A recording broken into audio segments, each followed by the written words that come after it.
Consultoría y Capacitación presenta una emisión más del programa Los Mejores Fiscalistas de México, producido por la contadora pública Ángeles Mandujano.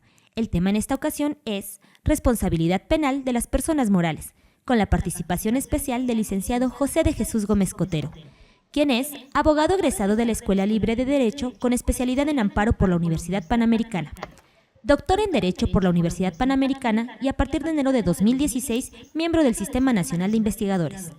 Es investigador nacional nivel 1 del Área 5 de Ciencias Sociales del Consejo Nacional de Ciencia y Tecnología. Socio director de Gómez Cotero Abogados S.C., firma dedicada a litigio en materia fiscal. Es autor de 6 libros y coautor de 4 libros colectivos, siendo la obra más recientemente publicada La Simulación Tributaria, Análisis Jurídico y Sociológico. Ha sido articulista invitado en las revistas Tributos Locales, editado por Renta Grupo Editorial S.A. Madrid, España, de la revista del Instituto Colombiano del Derecho Tributario. Colaborador de la revista Puntos Finos, editada por Do Fiscal Editores en México DF. Es miembro del Ilustre y Nacional Colegio de Abogados de la Asociación Nacional de Especialistas Fiscales AC, de la que fue presidente en 2002-2003, así como la Academia Mexicana de Derecho Fiscal AC, de la que es miembro de número y fue secretario de la Junta Nacional Directiva en el periodo 2007-2011. Miembro del directorio del Instituto Latinoamericano de Derecho Tributario por el periodo 2008-2014. Es conferencista en diversas universidades e instituciones nacionales e internacionales. Ha sido relator nacional por México, designado por la Academia Mexicana de Derecho Fiscal ante el Instituto Latinoamericano de Derecho Tributario. Es profesor en el Diplomado de Derecho Tributario del Instituto Tecnológico Autónomo de México y en las maestrías de Derecho Tributario de la Universidad Panamericana y la Universidad Autónoma de Ciudad Juárez.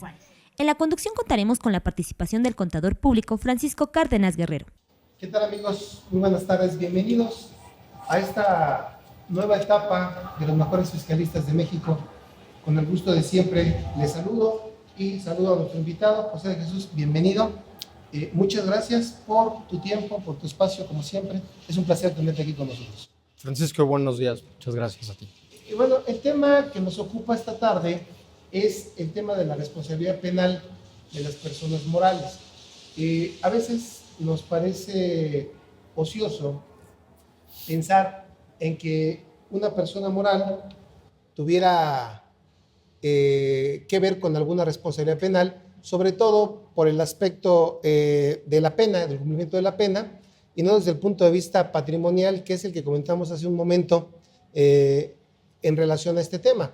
Entonces yo quisiera empezar, si te parece bien, un poquito con los antecedentes que tenemos que tomar en consideración a efecto de poder entender un poquito esta responsabilidad penal de las personas morales, y de ahí vamos tomando el tema. Por supuesto, claro, bien? Paco.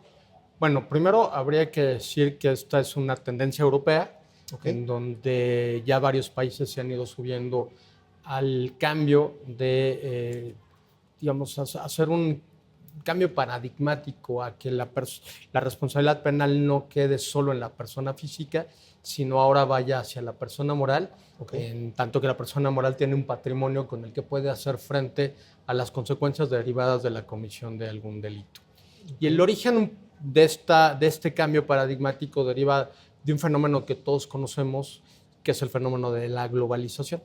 Así como la globalización trae cosas muy positivas para todos nosotros, también trae cosas muy negativas. Y dentro de estas cosas negativas, pues hay nuevas formas de cometer delitos. Y muchas formas de esta comisión de delitos se hace a través del uso de las personas morales. De ahí que viene este cambio radical a tratar de hacer o de imputarles responsabilidad a las personas morales. Y es una corriente que viene permeando ya desde hace algunos años de Europa. Tenemos un antecedente más cercano, entre comillas, que es el año de 2002-2003, que se celebra en Mérida, Yucatán, la Convención Anticorrupción de la ONU. Y en esta Convención Anticorrupción se explora la necesidad de que se ponga mayor atención en la fijación de responsabilidades para las personas morales, tanto en el campo civil, como en el campo penal, como en el campo administrativo. Entonces, esta convención que viene del año de 2005, que es cuando entra en vigor porque había que ser ratificada por varios países, entonces cuando digamos, la convención físicamente se celebra en el año de 2003, su entrada en vigor ya es en 2005, Y México, siendo no solamente el país anfitrión, sino uno de los firmantes originales de la convención, se había, me parece a mí, retrasado mucho en el tiempo a implementar la figura. La figura entra por primera vez en el año de 2005 con el nacimiento del Código Nacional de Procedimientos Penales. Okay. Ahí es donde se regula la figura. Y hay un cambio muy importante a partir de este año 2016, particularmente el día 17 de junio que se publica lo que se conoce en el medio como la miscelánea penal, en donde entre varias leyes que son reformadas, fundamentalmente por efectos de nuestro tema, hay dos que traen cambios importantes. Uno es el Código Penal, propiamente hablando, que amplía el número de delitos por los cuales una persona moral puede ser responsable, y el Código Nacional de Procedimientos Penales, que trae algunas precisiones importantes ya al momento de fijarle la responsabilidad a una persona moral. Entonces, estos dos cambios son muy importantes en el terreno penal. Y por otro lado, habría que comentar también desde el campo administrativo que viene todo lo que es el Sistema Nacional Anticorrupción, publicado finalmente el 18 de julio, un mes después más o menos del penal, en donde viene entre el paquete de leyes que integran el Sistema Nacional Anticorrupción la Ley de Responsabilidades Administrativas, en donde se regula la posibilidad de sancionar actos de corrupción. Y un sujeto que puede ser sancionado por la Comisión de Actos de Corrupción son aquellas personas morales que estén involucradas en actos de corrupción. Vamos a ir viendo cómo son muy similares las figuras, tanto en materia penal como en materia administrativa. Al menos el principio es el mismo, o sea, sancionar a la persona moral para que me responda patrimonialmente, pero tienen algunas variantes importantes entre un campo jurídico y otro. Muy bien.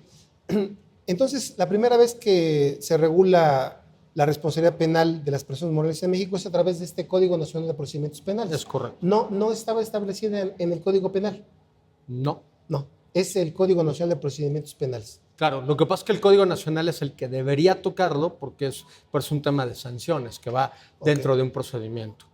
Y punto importante, digo, ahora que lo preguntas, acuérdate que el Código Nacional de Procedimientos Penales tiene aplicación a nivel nacional, mientras que los códigos penales siguen siendo una materia que puede ser local o federal. Y entonces eso te abre un campo bien importante porque en los códigos penales locales cada legislatura local puede establecer cuándo y en qué casos hay una responsabilidad o bajo qué delitos más bien hay una responsabilidad para personas morales. Exacto. Y el Código del Distrito Federal no necesariamente va a ser igual al de Guerrero o al de Sinaloa. Entiendo que quienes ya han regulado esta figura a nivel local son tanto el Distrito Federal como Sinaloa precisamente. Y habrá que ver cómo evoluciona en los demás estados.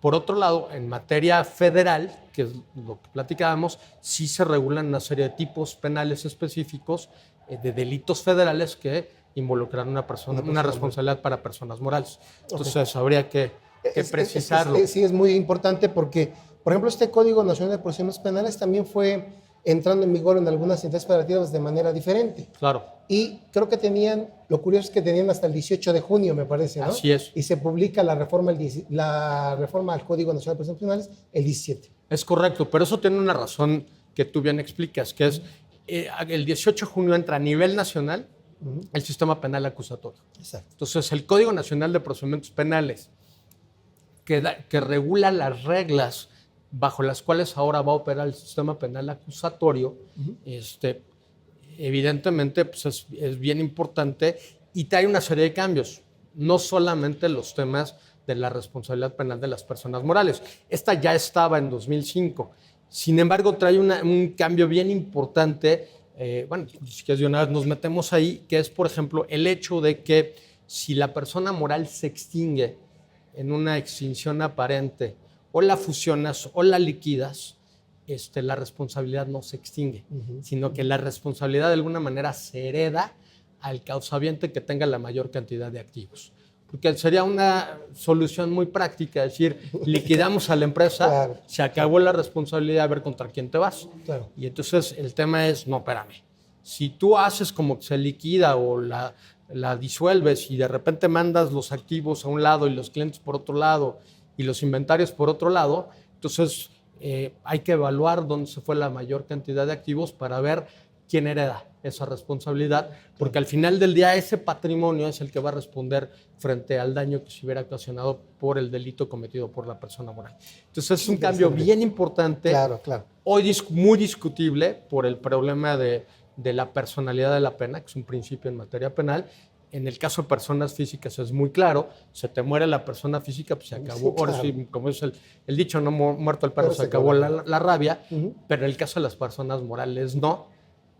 Al menos así está previsto. Claro. Habrá que ver, porque bueno, estamos hablando de algo que tiene un mes y medio de que entró en vigor, y habrá que ver cómo los tribunales reaccionan al respecto. Como experiencias en México ya tenemos una experiencia. Esta experiencia es el asunto que es hecho público y notorio y conocido por todos de la empresa gasera cuya pipa explotó en Coajimalpa. Y destruyó el hospital infantil de Coajimalpa. Ahí se inició un procedimiento de responsabilidad contra personas morales, contra la gasera y contra los operadores de la pipa. Creo que fue el operador y fue contra el jefe de mantenimiento de las pipas. Incluso se le sujetó a procedimiento penal a la persona moral. Se determinó por el juez de la causa que era sujeto a procedimiento penal. Y como ahora en el sistema penal acusatorio los asuntos pueden terminar no necesariamente por sentencia, sino hay medios alternativos de solución, ese asunto se resolvió a través de un medio alternativo de solución sin llegar a sentencia. Que hubiera sido interesante ver cómo los tribunales mexicanos abordaban la figura.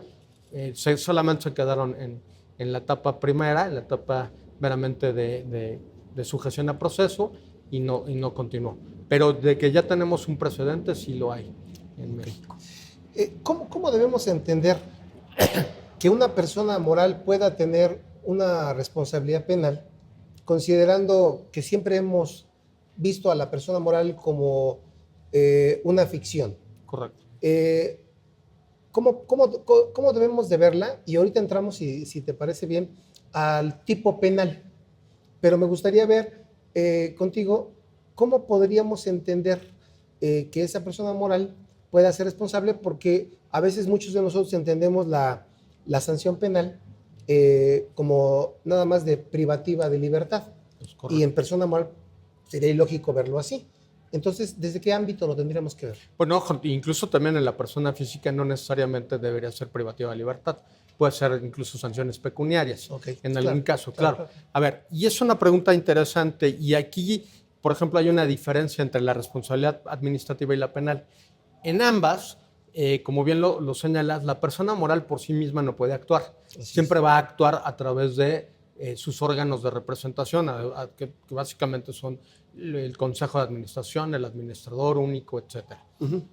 El cambio, la diferencia más que el cambio entre la parte penal y la parte administrativa, es que en la parte penal cualquier persona, ya sea incluso un empleado, no necesariamente alguien que represente o que tenga la representación jurídica de la persona moral, puede cometer un ilícito en donde ese ilícito involucre o esa conducta involucra a la persona moral. La condición es que esa conducta sea en beneficio de la persona moral. Igual situación o parecida situación se da en materia administrativa, en donde sí se requiere también de la comisión de actos de individuos que beneficien a la persona moral. Aquí serían actos de corrupción. La diferencia entre una y otra es que en el caso administrativo solamente podrán actuar órganos de representación o órganos que tengan poderes o que sean, que tengan facultades para actuar por la persona moral. Mientras que en materia penal no. En materia penal puede ser cualquiera. Puede ser el trabajador del quinto nivel, depende de la estructura de la empresa, que está el más chiquito que está allá. Pero si ese trabajador comete un ilícito que beneficia a la persona moral, eso va a hacer que ambos puedan ser sujetos de un procedimiento penal. Y entonces la responsabilidad puede ir tanto a la persona física, al individuo, como a la empresa.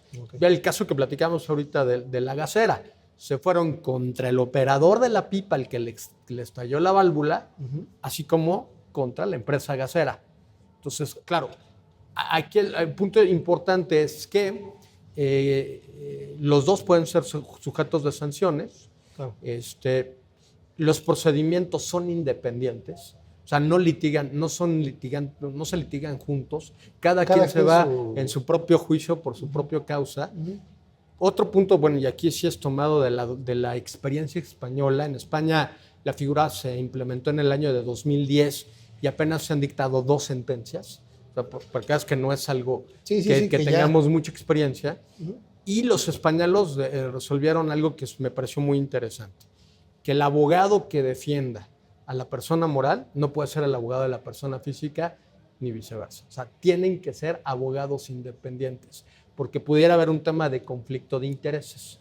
Y el argumento que ellos planteaban es, oye, pues es que el abogado de la persona física lo que va a buscar es que toda la responsabilidad se vaya del lado de la persona moral, de manera que ella sea la que responda y liberes al individuo. Y dijo, no. Aquí cada quien se defiende por cuerda separado. Incluso las sentencias pudieran ser en un caso absolutorio y en otro condenatorio, y nada tienen que ver una situación una con la otra. En materia administrativa se adopta el mismo proceso, o la misma, digamos, el mismo principio. Cada quien puede ser responsable de sus propias conductas y serán sancionadas en forma independiente. Entonces, sí es interesante el cambio. Además, es un cambio paradigmático, por supuesto. Sí, no les entiende tan fácilmente, ¿eh? Por supuesto que no. Pero bueno, no me quiero adelantar porque va siendo muy, muy importante lo que acotas. Y bueno, una más un paréntesis rápido. Sé que no es el tema, pero eres especialista en esta parte y me gustaría conocer tu opinión.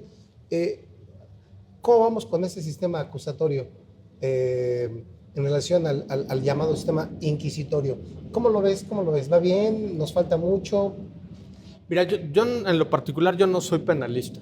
No, pero yo me metí a estos temas circunstancialmente, ya te comentamos, particularmente por la parte económica de los delitos que están involucrados, que eso sí te puede llevar a un trabajo desde un área meramente preventiva. Pero bueno, el sistema penal acusatorio ya entró en todo el país. Claro, hay procedimientos que tienen que acabarse bajo el sistema antiguo, entonces ahorita estamos en un proceso de transición en donde están operando los dos sistemas. Habrá que ver, aparentemente pareciera ser que fuera más ágil el sistema penal acusatorio, al menos es lo que se busca. Hay una serie de cambios importantes, por ejemplo, el desahogo de las pruebas tiene que hacerse en juicio y no traer pruebas de fuera de juicio. Eso en materia fiscal es todo un tema, porque antes lo que hacían era traían el expediente de la auditoría directo al procedimiento penal, y hoy eso no se vale. Son un antecedente, pero hoy tendrán que ir a recabar pruebas dentro del juicio y son las que les autoriza el juez. Tienen que las pruebas conocerse por ambas partes, de manera que las conozcan y las pueden, en su caso, calificar, objetar o cuestionar. Entonces, es un cambio totalmente radical. Cuando están en el procedimiento penal acusatorio, bueno, es un procedimiento oral. Entonces, quien está siendo el abogado que representa alguna de las partes tendrá que estar con sus 5 sentidos atento a lo que está pasando, porque hay etapas procesales como en todo procedimiento, y si se te va el segundo en donde tienes que presentar una objeción, pues ahí se te fue, te precluyó tu derecho. Entonces tienes que estar atento a lo que está sucediendo. Hay mucha gente, me platicaban mis amigos penalistas, que hay muchos abogados ya de cierta edad que les está costando entrar al cambio y están prefiriendo colgar la toga propiamente hablando que adaptarse al cambio. Al final del día, pues es algo a lo que te tienes que adaptar y es algo con lo que tienes que vivir. Eso es el futuro. ¿Cuánto tiempo más continuará el otro procedimiento? Pues lo que se tarda en acabar los juicios que traigan ya bajo el procedimiento antiguo. Pero el cambio está ahí y es una realidad. Es como en nuestra área, que es el área fiscal, tenemos todo lo que es todos los procesos informáticos. Claro. Tienes el recurso en línea, tienes el juicio en línea, hay abogados que les cuesta mucho trabajo entrar a este cambio, no le quieren, ya no te queda de otra. Ya se van a quedar, o sea, o entras al cambio o ahí te quedas fuera. Por supuesto. Muy bien. Ahora, hablabas de algo bien interesante y que yo lo relaciono un poquito, no sé si sea correcto, con el tipo tipo penal o más bien no con el tipo penal, sino con la responsabilidad de la persona moral. El beneficio que le trae la conducta desplegada. El beneficio a la persona moral. A la persona moral. Y aquí me surge una duda. ¿No crees que finalmente ese beneficio se cristaliza después en una física? Algún día va a terminar ese beneficio en la física. Entonces, lo que aquí están tratando de ver es que en ese ínter, en lo que pertenece ese beneficio, entra al patrimonio de la persona moral, ahí es susceptible de embargo, de que se lo quiten, ahí es susceptible. Pero, ¿qué pasa cuando ya lo distribuye? No me importa. La persona moral me responde con su patrimonio. Y ya lo tiene. Se lo entregó todo vía dividendos a la física. Habría que ver si no estás haciendo un acto en fraude de acreedores o un acto de simulación. O sea, ahí hay que tener cuidado. Sí. A ver, yo creo que habría que empezar para entender un poco el tema con lo siguiente. ¿Cuáles son los delitos susceptibles de ser imputables a personas morales? Okay. Y básicamente los puedes dividir en dos grandes grupos. Los delitos de delincuencia organizada, tradicionales. Lo que pasa es que, como platicábamos al principio, la globalización ha traído cambios. Okay. Y se han dado cuenta que los delincuentes incluso operan como operan las empresas. Incluso inventando o interponiendo personas ficticias para la comisión de los delitos. Okay. Entonces sigue siendo un campo importante para efecto de la responsabilidad penal, todos los delitos de delincuencia organizada. Okay. Pero hay un cambio muy importante en el que se pueden ver involucradas personas de cualquier tipo, y son los delitos de carácter económico. Okay. Y todos esos delitos de carácter económico pues, te van a involucrar la generación de un daño y hay que responder por ese daño. Entonces, lo que se busca es que el daño ocasionado o causado sea reparado. Y esa reparación pues va contra el patrimonio de la persona moral. Y las sanciones que le puedes imponer van desde multas de carácter económico, pero puede ser la clausura de un local o de establecimiento, el cierre temporal o definitivo de actividades o incluso la disolución de la persona moral. Okay. Entonces sí hay un tema ahí complicado. Dentro de los delitos económicos, pues, por ejemplo, puedes encontrar los delitos de propiedad intelectual o industrial, que van a estar o que están hoy muy de moda y que son muy preocupantes, que tienen que ver con temas de todo lo que es piratería, okay, tanto de música como de obra literaria, como de marcas. O de tecnología, ¿no? Los software. Como tecnología, software, por supuesto. Entonces, oye, que una empresa tiene ahí un software pirata. Pues, qué bueno.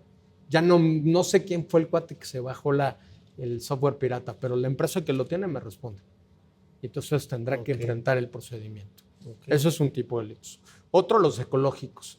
Tú debes recordar, porque además fue hecho público y notorio, la contaminación del río Yaqui por una empresa que echó algún contaminante.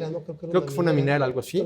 Y entonces ese contaminante llegó a una población Yaqui y les dañó la piel.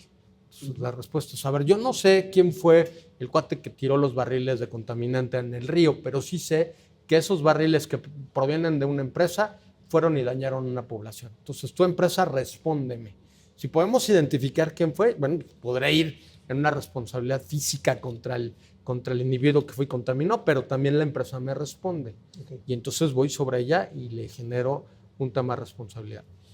Otro tipo de delitos, digo, el abanico es importante, sí, es muy grande. Puedes tener los delitos de tráfico de datos, por ejemplo, lo que es el famoso phishing, o los delitos informáticos que están muy de moda. Y entonces, pues a ver, sabes que tenemos una ley que buscan preservar que no se estén difundiendo datos, ¿no? Tenemos obligaciones de guardar secrecías sobre ciertos datos que se conocen como datos sensibles de las personas. Okay. Entonces, lo que es el tráfico de base de datos te puede llevar a un problema muy grave. Y entonces, como no sé quién lo está haciendo o quiénes pueden estar involucrados, me voy sobre la persona moral. Okay. Habrá que ir viendo cada tipo de delito que se va digamos, al que se le va a imputar una responsabilidad, y a partir de ello ver qué consecuencias se van a dar. Por supuesto, y el tema fiscal pues es un invitado especial a la fiesta, ¿no? Tanto los delitos fiscales contra los delitos de contrabando. Y aquí estás en tanto el tipo genérico del 108 como los asimilables del 109 en una posibilidad de ir a la responsabilidad de la persona moral. ¿Y qué estaba sucediendo? Y ahí la Procuraduría Fiscal está muy interesada porque le estás abriendo una posibilidad nueva y era, oye, la persona física cometió un delito de defraudación fiscal en beneficio de la persona moral o el contribuyente persona moral tiene una defraudación fiscal. ¿Qué hacían? Se iban sobre los miembros del Consejo de Administración, a lo mejor sobre el presidente, y resulta que el presidente es un viejito que ya nomás lo tienes ahí por su prestigio, por nombre, por lo que tú quieras, pero ya no sabe ni qué pasa en la empresa. Él a lo mejor la formó, trabajó y lo que tú quieras, pero ya no está ahí. Entonces se iban sobre él, lo detenían, se iniciaba el procedimiento penal y al final del día no lo podían castigar. Porque se defendía y a lo mejor demostraba que no tenía culpa. Entonces dicen, ok, ha habido una serie de cambios desde el 2014, en donde, bueno, ahora tienes la figura del garante, es decir, el responsable de velar por el cumplimiento de obligaciones fiscales, y me puedo ir sobre el garante para ya no ir sobre el consejo como a ver si le pego, si le atino, y tienes la responsabilidad del asesor externo, profesionista, sobre todo en temas de planeación fiscal, de esas famosas planeaciones que yo les digo que son vaciladas fiscales en donde lo que te estás cometiendo son verdaderamente delitos. Y en ese tipo de asuntos, pues me puedo ir también sobre el asesor. Con el cambio, bueno, por un lado me va a responder la persona moral contribuyente con su patrimonio. A lo mejor no le puedo imputar responsabilidad a este consejero ya grande, porque a lo mejor no la tiene, pero sí la persona me puede responder. O se te escapa, se te fuga el clásico que se te fuga el delincuente, ¿no? No me importa, ya me puedo ir sobre la persona moral. Claro, ojo, no significa que a la persona física no me pueda ir contra ella, por eso el cambio es importante. Hay responsabilidades de los dos y no es responsabilidad solidaria, como de repente se está entendiendo, no, son codelincuentes y cada quien responde por sus propias conductas. Entonces el cambio sí es radical. Y la otra, si hay un asesor de un despacho, chiquito, grande, el que quieras, pues ya me puedo ir también sobre el despacho, ¿no? Como persona moral. Ojo, en España están imputados despachos de contadores y despachos de abogados en los procedimientos de responsabilidades penales. E incluso ya hay una sentencia en materia de responsabilidad civil, en donde una firma de contadores importante la sancionaron. ¿Qué sucede? Le propone una estrategia fiscal a la empresa. La empresa es revisada por el fisco español, no le gusta, echa para atrás la famosa estrategia y le determina un crédito fiscal X. El contribuyente va, lo paga y se voltea contra el despacho que lo asesoró y le dice, ahora tú respóndeme patrimonialmente por el daño que me causaste, porque para eso te contraté a ti especialista, y el tribunal español condena a este despacho a que repare el daño a la persona, al contribuyente, bueno, en este caso al contribuyente, para que le repare lo que le cobró el fisco de contribuciones por la propuesta que le hizo. Entonces, habrá que ver qué pasa en México, pero el cambio va a ser súper importante y súper radical. Ok, muy bien. En esta parte de responsabilidad penal fiscal, en la reforma que tuvimos ahora en junio del 2016, ¿hay algún cambio adicional en el Código Fiscal? Sí, por supuesto. Bueno, más que directamente vinculado con el tema de la responsabilidad penal, el cambio muy importante es en el tema de que se califica a la Secretaría de Hacienda como víctima. O sea, al igual que todos los delitos penales, la víctima ahora tendrá la posibilidad de defenderse, de ser parte en los juicios penales y que tenga un abogado, un representante jurídico que le asesore a la víctima y le aconseje y defienda sus derechos. Bueno, bajo esta tónica que está en el Código Nacional de Procedimientos Penales, en materia fiscal ya en lo particular, se le atribuye a la Secretaría de Hacienda el carácter de víctima y los abogados de la Procuraduría Fiscal serán los abogados defensores que representarán a la víctima o que asesorarán a la víctima. Entonces, cuando un contribuyente tenga que litigar un asunto penal fiscal, bueno, tendrá que enfrentar, por supuesto, al Ministerio Público, que sigue siendo el titular del ejercicio de la acción penal, pero además tiene enfrente al abogado de la víctima. Ahora, aquí... Es la Secretaría de Hacienda. Claro, pues tienes a los dos. Ahora, eso lo tienes expreso en materia fiscal, en el código. Y fue una de las reformas que vienen dentro de esa miscelánea penal. ¿No? Pero eso no te quita que, por ejemplo, en un delito ecológico donde esté Semarnat involucrada, a lo mejor también los abogados de Semarnat digan, oye, pues también el patrimonio nacional está afectado y defendámoslos como víctima. ¿No? Entonces, creo que el cambio va a ser paradigmático. Sí, y vas a requerir de especialistas que estén involucrados en los temas. Y sobre todo por los temas, ¿no? Que son diversos. Nos hablabas de ecología, derechos de autor, protección de datos. Derechos informáticos. Entonces, o delitos informáticos. No todo el mundo tiene el bagaje. No, por supuesto, hay una serie de delitos vinculados con temas financieros. Por supuesto, está el lavado de dinero. Pero hay una serie de temas financieros. Por ejemplo, el cuate que usan o distribuyen o manejan tarjetas de crédito sin autorizaciones, pues eso es un delito de tipo financiero y hay responsabilidades. Ahí los que ilegalmente realizan actividades financieras tipo banco, o sea, es decir, que captan inversión del público, esos pueden tener también problemas ya de responsabilidad penal para la persona moral. Entonces, el abanico es muy grande y lo que te decía, bueno, en materia del Código Penal Federal están los delitos federales, pero habrá que ver en cada entidad qué es lo que cada entidad define como delitos susceptibles de que se imputen responsabilidad a las personas morales. Hoy solamente lo tenemos en el DF y en Sinaloa. DF y Sinaloa nada más. Hasta donde hoy yo entiendo. ¿Y en el federal que nos dijiste, va? Y en el federal, por supuesto, a los delitos federales. Fíjate que tenemos dos campos, ¿no? Los delitos, digamos, de tipo local y los delitos federales.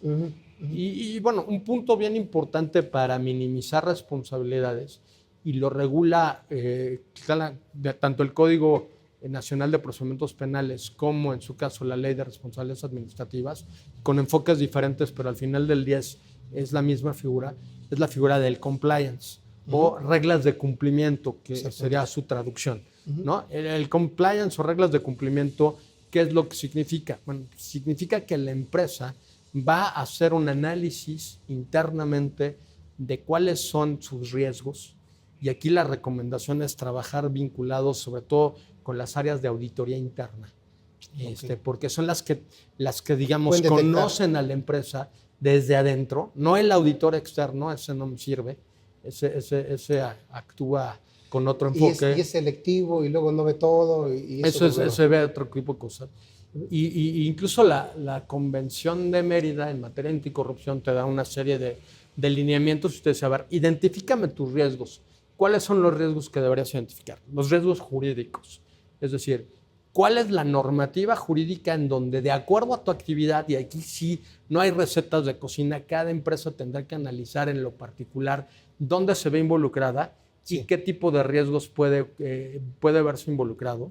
Y a partir de ella, identificar la normativa y tratar de establecer controles o conductas, y eso es el compliance, conductas internas de carácter preventivo, estableciendo además quiénes son los responsables de cumplir o de velar para que no se infrinjan estas normativas. Es una forma de tratar de evitar o de minimizar tanto el tipo de infracciones como el tipo de delitos. Entonces, es bien importante porque tener un compliance adecuado en materia penal te puede llevar a una disminución de la sanción, hasta un 25%.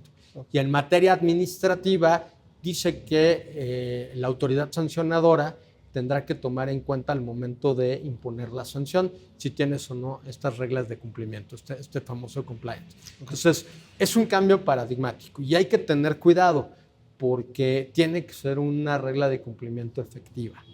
De repente hay profesionistas, y tú y yo los conocemos, donde se echan chorros mareadores, y te puedo dar un manual de compliance de este tamaño, en donde tengo 1000 hojas, pero no sirven para nada. O sea, tú tienes que demostrar, y este es un punto bien importante, al menos derivado de la experiencia española, decían, el que tiene que demostrar, el que tiene un compliance, pero que su compliance es efectivo, o sea, que sirve para prevenir, es el abogado defensor de la persona moral. No es algo que tenga que probar el Ministerio Público, en este caso los españoles son los fiscales. Okay, entonces, ¿por qué? Porque puedes tener un mamotreto de 1000 hojas o de las que quieras y es puro rollo y pura paja, digo yo, y no sirven para nada. Okay. ¿No? O sea, sino que tiene que ser un compliance efectivo. Claro, mucho depende pues, de tu actividad. Y eso, bueno, por ejemplo, en nuestra materia, que es la materia fiscal, te va a llevar a temas bien delicados. Claro. Porque, por ejemplo, puedes tener en una empresa un famoso asesor fiscal que les propongo alguna planeación y si el que analiza esta planeación les dice, oye, aquí hay un riesgo, tiene la obligación de advertirlo. Y entonces, claro, la decisión es al final del empresario, tomar o no el consejo, pero creo que puede tener ahí un tema grave. Claro. ¿No? Y tú puedes tener un conflicto muy serio cuando digas, oye, esa planeación no camina y te toma riesgos. Y eso te va a llevar a dos figuras que se utilizan, que son digamos, el oficial de cumplimiento o el compliance officer en las empresas, que son, digamos, los órganos de supervisión para velar que efectivamente esta normativa que se impuso se está cumpliendo. Y nuevamente se retoma una figura que es la figura del gobierno corporativo, que son terceros independientes que no están dentro de las empresas y que están involucrados en velar que no se cometan conductas que pueden llevar a las empresas a problemas. Este famoso gobierno corporativo tiene un detonante muy importante a nivel internacional a partir de casos emblemáticos como fueron el caso Enron o el caso Xerox, que detonaron a muchas empresas, que tronaron a una firma importante de contadores. Bueno, pues hoy ese gobierno corporativo es uno de los elementos muy importantes para la vigilancia de que se cumplan estas reglas de cumplimiento que las debe establecer la empresa y puede nombrar internamente su oficial de cumplimiento o incluso puede ser un asesor externo. Y vaya, uno por supuesto es el riesgo jurídico, pero también puede haber riesgos de reputación que son muy delicados, ¿no? En donde de alguna manera el prestigio de las empresas se viene para abajo. Entonces hay que cuidarlos. Riesgos de tipo comercial, riesgos de ver con quién estoy haciendo negocios. Digo, el cambio es un cambio paradigmático. Probablemente va a tomar un rato, un tiempo en que esto opere, pero ojo, la condición es que ya se está obligando a nuestro país a adoptarlo. A mí me llamaba mucho la atención, por ejemplo, que la convención se da en Mérida, y la convención anticorrupción, y se da en 2005, o entra en vigor en 2005, y es hasta 2016, 10 años después, cuando planteamos en México un sistema nacional anticorrupción, lo cual pues llama mucho la atención, ¿no? ¿Por qué 10 años después? Cuando somos los primeros en suscribir la convención, ¿no? Muy bien, muy interesante. Esta parte del oficial de cumplimiento y del gobierno corporativo me llama mucho la atención porque ha venido creciendo mucho la constitución de las famosas SAPI. Y esta SAPI pues tiene esa característica, ¿no? de que se maneje el gobierno corporativo. Creo que es importante para quien nos ve, porque yo he preguntado muchas veces, ¿por qué constituir una SAPI? Y la respuesta es muy absurda. Porque es lo que más está de moda ahora, ¿no? Claro. O sea, no entienden cuál es exactamente el fondo y la razón de por qué constituirla. Ahorita nos estás dando un punto que creo que vale la pena que tomen en consideración. Esto del gobierno corporativo y lo del oficial de cumplimiento me parece fabuloso desde el punto de vista del evitar o disminuir el riesgo a la responsabilidad, pero también aquí va de la mano con responsabilidades que van delegándose. Es correcto. O sea, vamos a llegar oye, yo moral sí hice lo que tenía que hacer, pero la física que se encargó de cumplimentarlo no hizo lo que tenía que hacer. Es correcto. Y entonces viene de la mano con lo que tú platicabas. Ahora yo te voy a afincar una responsabilidad a ti por lo que yo tuve que pagar por esa responsabilidad. Y no solo eso, dentro de tus normas de cumplimiento vas asignando responsabilidades. Entonces, a la hora que enfrentas los procedimientos penales, puedes identificar quién era el responsable de esa área. Exacto. Y entonces ver si fue una negligencia o si fue una conducta dolosa, porque evidentemente te lleva a sanciones diferentes. Claro. Y eso te pudiera llevar a que la persona moral incluso pudiera demostrar inocencia. Exacto. O por lo menos tener una digamos, una disminución en la pena, dependiendo de hasta dónde esté involucrado. Pero ese es el objetivo. O sea, no solamente es identificar las áreas de riesgo, sino asignar quiénes son los responsables de esas áreas de riesgo. Y el oficial de cumplimiento no es que sea todólogo, lo único que hace es hacer una especie de supervisión de que las reglas se cumplan.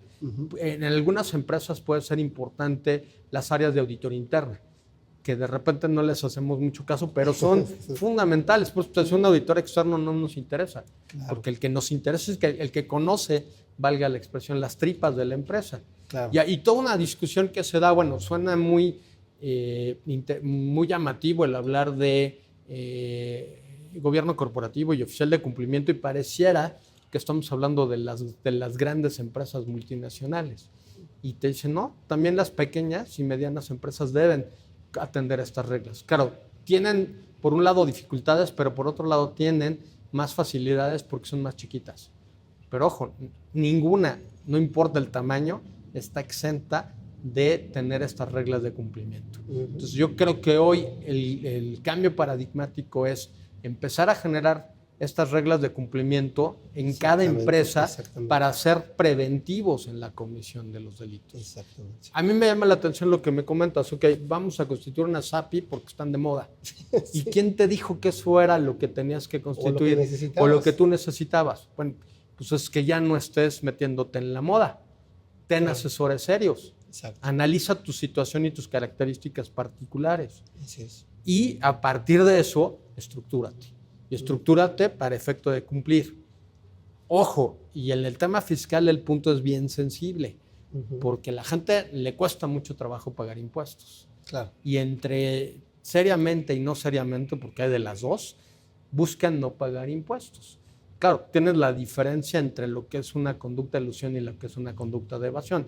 En la evasión estás totalmente en delito, allá ni discutamos, con la particularidad de que ahora me voy sobre el patrimonio de la empresa.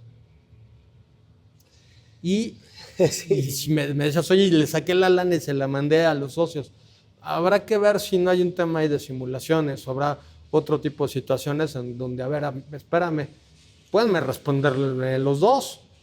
Claro. Y no son solidarios, no hasta donde alcance uno o al otro. Claro. Voy sobre los dos. La empresa no tiene, pero el otro sí, a lo mejor me puede ir sobre él. Claro. Y contra los temas de elusión, que cuidado, porque hay unas de elusión que son más defraudación, y la autoridad fiscal va a poderlos enfrentar desde el punto de vista penal. Yo me refería al punto no como una forma de evadir esa responsabilidad, sino decir, el caso que nos platicas del río Yaqui y de la gasera aquí en Constituyentes, los casos que nos platicas, la empresa incurre, no sabemos si fue la empresa o responsabilizan a la persona que tuvo el problema, o que se equivocó, o si lo hizo con dolo, o lo que tú quieras. Pero vamos a suponer que la moral, ese patrimonio que tenía, ¿sí?, no sabía que iba a ser responsable, no sabía que le iban a ser responsable, ¿sí? O sea, a lo que me refiero es que en un caso de que no fuera simulado, que no fuera con dolo, que la empresa ya no lo tuviera, finalmente a lo que voy es que el beneficiario como tal, en principio siempre va a ser una moral, pero siempre ese beneficio va a recaer en una física, y no por soslayarle y quitarle responsabilidad a la moral, sino que digo que esa física, como derechohabiente de ese dinero, también debería ser sujeta por algo que proviene de una responsabilidad incumplida por parte de la moral. No sé si me explico. Sí, claro, pero si te fijas lo que dice el Código Nacional de Procedimientos Penales, si la disuelves o la liquidas, vamos a ver a dónde fueron los activos. Exactamente. A eso me refería. Y que los activos fueron para allá, pues vamos a buscarlos allá. Claro. A ver, ojo, y yo creo que hoy, al igual que tú, hay muchas dudas. Muchísimas. Porque la figura acaba de entrar. Todavía ni siquiera hay una experiencia. La única experiencia en tribunales, como te platicaba, es la del tema de la gasera de Coajimalpa, y no acabó en sentencia. Y era un tema bien delicado. Claro. Porque había un daño no solamente a la ciudad o al hospital, al patrimonio del hospital, sino que hubo fallecidos ahí Sí, por claro, el claro. problema, ¿no? Entonces, el punto es muy crítico y hasta donde entiendo había habido ya algunas quejas en Profeco y había todo digamos, un entorno muy complicado para la gasera. Se resolvió por medio de solución de controversias, no llegó a sentencia, Okay. pero eso no implica que no vayan a llegar los asuntos a sentencias y cuánto se tarde. Okay. Y lo que veamos, o sea, sí, la forma preventiva pues depende de cada campo. O sea, si tú manejas datos sensibles de particulares, pues tendrás que prender medidas de cumplimiento para prevenir que esos datos no se fuguen. Porque lo que tienes es el tráfico de bases de datos es tremenda. Y es un tema gravísimo en México, ¿no? Claro. Claro, nos preocupa o nos inquieta por el área en la que estamos vinculados, que es el tema fiscal. Claro. Y pues yo decía, un invitado especial al tema son los delitos fiscales, pero no son los únicos. Entonces no podemos ver lo que se va a centrar ahí. Claro, a nuestra área, que es a la que nos dedicamos, sí habrá nosotros podremos participar en reglas de cumplimiento preventivas para evitarlos. Tienes una resistencia al empresario que no quiere pagar impuestos. Así es. Y la autoridad fiscal yo creo que hoy va a tener una nueva herramienta bien importante para perseguir delitos, que a veces les han tenido problemas. Entonces, ¿no? Hoy voy sobre la persona. Y tienes temas muy delicados que habrá que ver cómo evolucionan, por ejemplo, todo lo que son los temas de paraísos fiscales, ¿no? Se detonó un escándalo recientemente con los famosos Panama Papers. Y bueno, yo he escuchado en 1000 conferencias que no de tener mi dinero en un paraíso fiscal no es delito, ¿no? Por supuesto que el mandar el dinero al paraíso fiscal per se no es delito. El problema o la pregunta es, oye, ¿y cuando te llevas esa lana, pagaste tus impuestos? Si pagaste tus impuestos y me lo acreditas, pues ¿qué te preocupa? Claro. Te acreditas que cumpliste tus obligaciones fiscales y se acabó. Preocúpate que además es muchos de los casos, yo diría el 90 y tantos % de los casos, se llevaron dinero sin pagar impuestos. Claro. Y es una práctica a nivel internacional muy común. Ojo, BEPS es lo que está acá tratando de combatir. Cómo pegarle a los temas de paraísos fiscales que no están pagando impuestos en los países donde se genera la riqueza. Entonces, por eso, y lo decíamos al principio, la delincuencia global se organiza de forma global. Entonces, empiezan a buscar nuevas formas de combatirlas. Y de hecho, bueno, una de las sugerencias de BEPS es la actuación cooperativa de los fiscos. Vamos a ver cómo evoluciona esa figura.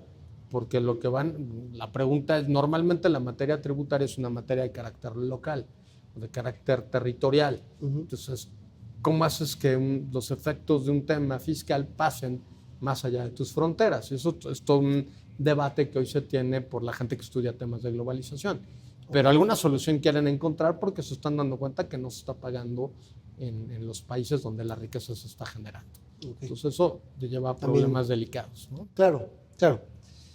En esta área que decías del área que decíamos del área penal fiscal, la consecuencia entonces, ya nos planteaste los diversos delitos, esperemos en cada caso que se trate del área administrativa, del área ecológica o del área fiscal. Aquí en el área fiscal que nos ocupa, estaríamos hablando entonces de que antes de esta incorporación de responsabilidad penal de las personas morales, solamente se respondía a la persona física con su patrimonio. La moral podría... Bueno, la persona física respondía respecto de la conducta. Y el patrimonio se cobraba a través de un crédito fiscal. Eso iba. Eso es un cambio. Hoy incluso te piden en el procedimiento penal que esté garantizado el crédito fiscal. Incluso pudiera haber una reparación de daño desde el terreno penal, que es independiente del crédito fiscal, que es toda una discusión. Y puede ser doble. Me estarías cobrando doble. Claro. Y habría que ver cómo se aterriza. Porque normalmente la parte penal no iba a reparaciones de daño. O tenías que abrir un incidente para la reparación del daño, ya con la sentencia penal. O te dice, no, espérame, vamos a ver. Y es independiente esa reparación del daño sobre el tema del crédito fiscal que pueda determinar en su caso. Entonces eso te puede llevar a un problema serio de una posible situación de pago doble. Sí, porque yo te lo preguntaba porque cuando normalmente una persona moral omite el pago de una contribución, pues se le finca su crédito fiscal a la moral, independientemente del asunto de Penal. la defraudación penal para la persona Claro. física, como tú decías, el presidente del Consejo de Administración o quien fuera, ¿no? Entonces ahora ya te pagué el crédito fiscal y ahora quieres que te repare el daño. Sí, claro. Y además tiene todo un tema, porque hay criterio de la Corte Mexicana que dice que son dos terrenos diferentes, claro. El administrativo y el penal. Entonces me puedo ir cada uno de ellos por cuerda separada. Okay. Que la discusión era, oye, pues es que es la misma, son los mismos actos y tienen la misma consecuencia, ¿no? Y te pago doble. Cada terreno o cada campo del derecho es independiente. Es independiente. Entonces, bueno, habrá que defenderse en uno y otro. Es lo que te iba a decir, habrá que esperar cuál es la experiencia, ¿no? Y cómo van a resolver los tribunales en relación a este tema, ¿no? Claro. Y hablando de tribunales, digo, simplemente para comentarlo, lo hacemos ya en el terreno meramente administrativo y particularmente con el sistema anticorrupción. Bueno, es interesante analizar cómo está estructurada la ley de responsabilidades administrativas, porque pareciera establecerse primero un procedimiento de investigación, a partir de lo que son los órganos internos de control, un procedimiento ¿cómo se llama? ¿Sancionador? Sí, pero antes del sancionador es la investigación, el procedimiento de desahogo, en donde se le da vista al funcionario involucrado con el acto de corrupción para que se defienda, y finalmente el procedimiento sancionador. La particularidad es que si el campo es administrativo, tienen que ser autoridades distintas.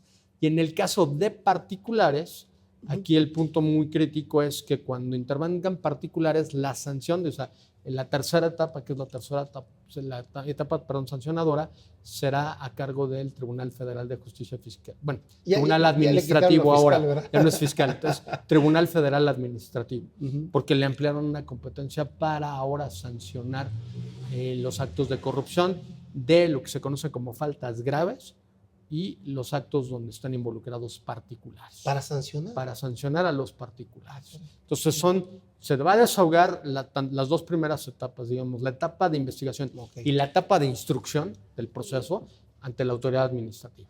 Pero la etapa sancionadora se manda el expediente completo al tribunal para que le imponga las sanciones. Y las sanciones son similares a las penales.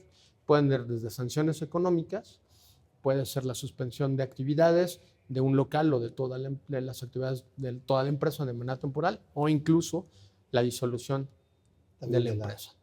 Que ahí hay una serie de temas, ¿no? O sea, pues sí, ¿quién nombra liquidador, por ejemplo?